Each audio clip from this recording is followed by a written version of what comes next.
Bonjour à toi, Julien Dominguez. Comment vas-tu et est-ce que tu peux te présenter?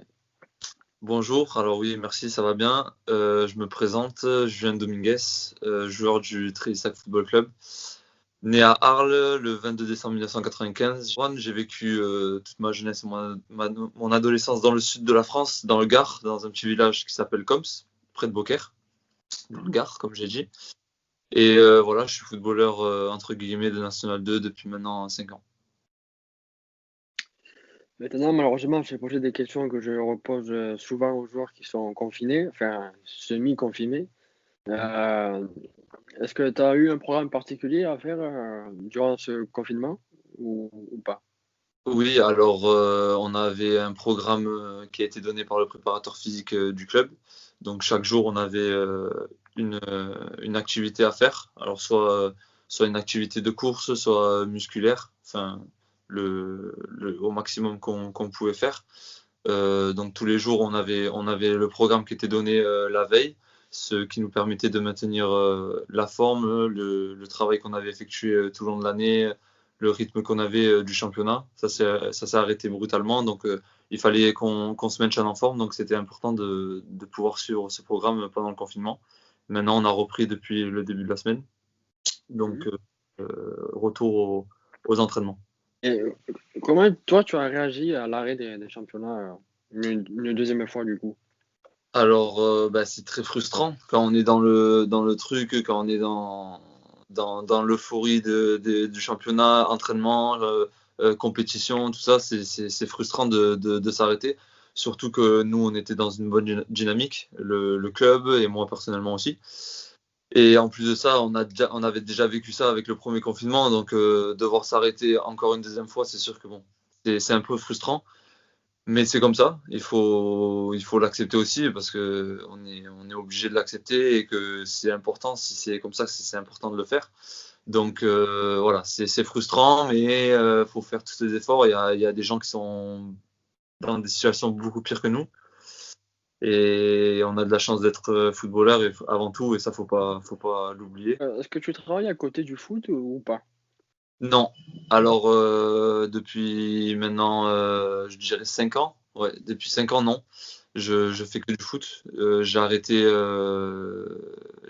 toute autre activité à côté du foot après mon BTS. Mon BTS a 20 ans et dès que j'ai eu mon BTS, je me suis consacré qu'au foot. Est-ce que toi, de ton côté, quand ton planning le permet, est-ce que tu t'intéresses aux autres équipes du club, donc à savoir les U17, U18, l'équipe réserve? Est-ce que tu vas les Alors, voir de temps en temps au match à domicile? alors, mon emploi du temps me le permet, puisque j'ai un ou deux entraînements par jour maximum, quand on n'est pas confiné, bien sûr. Et bon, oui, ça m'est arrivé d'aller voir notamment les jeunes en Coupe Gambardella. Et j'ai pu voir donc, oui, un ou deux matchs des jeunes et un match des féminines depuis le début de la saison. Est-ce que le club a mis quelque chose en place à travers les réseaux sociaux pour justement essayer de garder le lien avec les supporters durant le confinement? Alors oui, nous, ils sont très actifs sur les réseaux sociaux, notamment Instagram et Facebook. Ils ont mis des défis un peu le groupe National 2 contre un peu tous ceux qui veulent un peu nous défier entre guillemets, mais c'est de bonne guerre. Des tours du monde, il y avait aussi des trucs avec les gardiens de l'équipe première. Donc oui, oui, ils ont essayé de garder le lien en mettant un peu des activités du confinement à la maison ou dans son jardin. Mhm. Oui, ils ont essayé de faire ça, ouais. Et moi, j'ai participé à un défi des Tours du Monde. À savoir, fallait que trois joueurs de l'équipe première, donc nous, de National 2, fallait qu'on fasse des Tours du Monde le plus possible. Et les équipes jeunes et même les équipes autres que Trélissac pouvaient se défier à nous. Donc c'était marrant. Et du coup, toi, tu as fait combien de tours du monde? Alors le but, c'était de faire un maximum de Tours du Monde en 20 secondes. Et moi, le Mhm. problème, c'est que en vidéo et j'ai arrêté à 12 secondes la vidéo et j'en ai fait 14 en Ah, 12. Donc c'est pas, ouais, c'est quand même pas mal, 14 en ouais, 12. Mais ouais, j'ai malheureusement coupé la vidéo à 12 secondes au lieu de 20. Donc voilà. On a perdu, je crois, contre les U16 de Trélissac. Et maintenant qu'on commence à y voir un peu plus clair sur le Covid, comment tu vois la reprise des championnats National 2 dans quelques jours? Pour moi, ça va pas changer grand-chose au niveau de ce qu'on voyait. Je pense qu'il y aura pas de supporters au début, pas à la reprise des championnats. Je Mm. pense pas qu'ils accepteront qu'il y ait des supporters, des spectateurs. Je pense qu'on va devoir mettre les masques tant qu'on n'est pas sur le terrain assez chauffé ou tout ça. Je pense que ça va faire un peu comme on a vécu en tout début de saison. Alors, je sais que Trélissac et Béziers sont à la lutte pour la montée ou du moins la première place du championnat. Mm. Comment on se voit face à cette équipe? Ah, alors, on n'en parle pas beaucoup, sincèrement. Alors, on parle de deuxième place, on parle ils sont à tel point, 2 points de nous, 3 points de nous, 1 point de nous. Mais on parle pas trop de l'équipe de Béziers. Alors, on sait qu'ils sont plus costauds que nous parce que voilà, Béziers c'était en Ligue 2 il y a pas très longtemps. On Mm. sait que c'est très costaud. Nous, on est des outsiders, on le sait. On est là, on en profite. On sait que c'est une chance d'être là. C'est pas donné à tout le monde. Et nous, on prend match après match. On regarde pas forcément si Béziers ils sont forts, plus forts que nous ou pas. Même l'adversaire, on prend match après match, on gagne, c'est bien. Parce que d'un point de vue personnel, tu es déjà à 3 buts. Tu Mhm. as à peu près égalé ton record que tu as eu en National 2. Mhm. Qu'est-ce qui manque pour pouvoir progresser davantage et exploser, entre guillemets, avec Trélissac? Alors ouais, oui, j'ai égalé mon nombre de buts en National 2. 3 buts, c'était l'année dernière à Saint-Malo, où je jouais beaucoup sur un côté.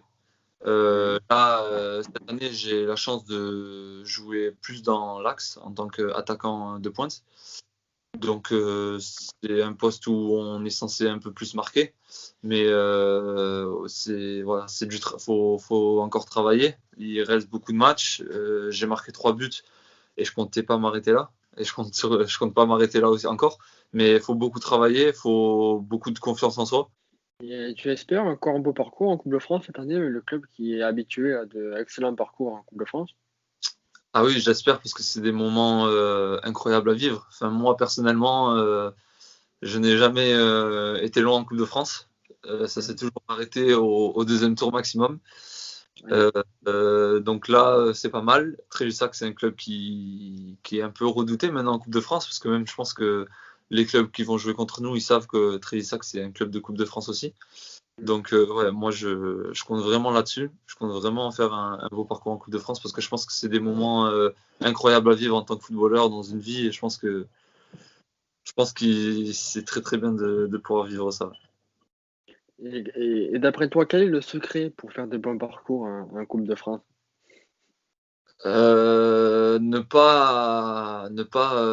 Par exemple là pour les premiers tours, on a joué un petit club de R3 ou R1, je sais plus. Mhm. Voilà, on est à un niveau supérieur et il faut pas prendre les équipes de haut. C'est-à-dire que pour moi, en Coupe de France et pour beaucoup de personnes, il n'y a pas d'équipe favorite, il n'y a pas de petite équipe. C'est ça la beauté de la Coupe de Mhm. France. C'est que si on prend une Ligue 1, ben, faut se dire que c'est un match.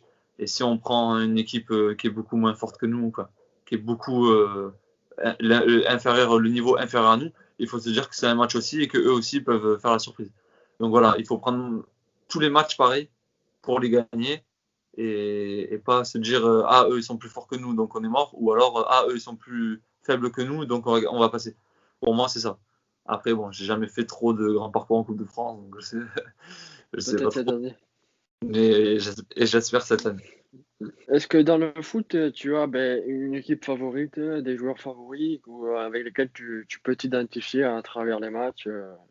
Et depuis combien de temps aussi tu fais du foot?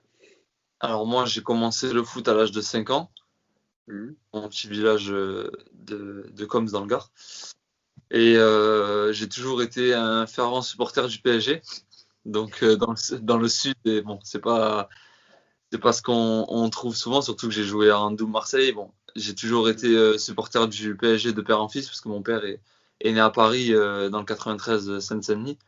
Et il m'a transmis la passion du PSG. Et bon, je me suis inspiré d'un joueur qui est passé au Paris Saint-Germain, qui est Ronaldinho. Et donc, je me suis beaucoup inspiré de lui quand j'étais jeune. Et maintenant, bon, je suis toujours le PSG, mais j'ai pas forcément deux joueurs que. Il y a beaucoup de joueurs que j'aime voir jouer, mais je m'identifie pas forcément à un joueur. C'est vraiment quand j'étais jeune, oui, il y avait Ronaldinho. Sinon, ça reste lui, même s'il joue plus, ça reste Ronaldinho et le PSG. Donc voilà, j'espère que l'interview t'a plu. Ouais. Et bonne chance pour la suite de la saison, en espérant qu'elle reprenne très vite. Ouais, Et que les supporters puissent aussi revenir dans les stades parce qu'on a besoin d'eux dans le football. c'est ça. En tout cas, merci à vous d'avoir pris du temps pour cette interview et peut-être à bientôt sur un terrain de foot. Oui, j'espère, oui. C'est pas à côté, mais. Ouais, mais plaisir. Ah, oui, oui. C'est ça. C'est vrai, oui.